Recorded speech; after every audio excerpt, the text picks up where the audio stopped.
2024 লোকসভা নির্বাচনের ব্যাপক প্রচার আর সেই প্রচারে ভারতীয় জনতা পার্টির তরফে বিভিন্ন জায়গায় ছুটে বেরিয়েছেন প্রধানমন্ত্রী নরেন্দ্র মোদী।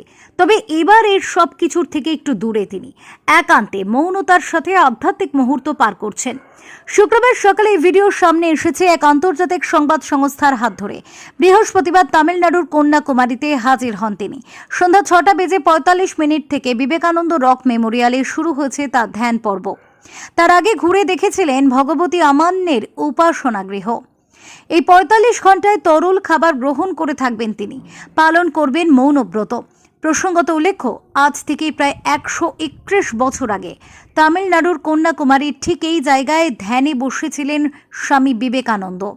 তার মূর্তির সামনেই 45 ঘন্টার ধ্যান শুরু করেছেন প্রধানমন্ত্রী। টানা 75 দিনের প্রচারে প্রায় 200-রও বেশি প্রচার করেছেন 73 বছর বয়সী নরেন্দ্র মোদী। শেষ দফার প্রচারের আগেই তিনি সিদ্ধান্ত নেন কন্যাকুমারীর রক মেমোরিয়ালে গিয়ে ধ্যানে বসবেন।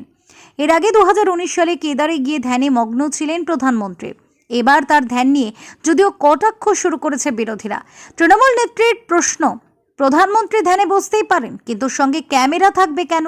ইতিমধ্যে এই ধ্যান যাতে সরাসরি সম্প্রচার না করা হয় তার জন্য কমিশনের কাছে লিখিতভাবে জানিয়েছে ইন্ডিয়া জোট। Bureau report, SD news media.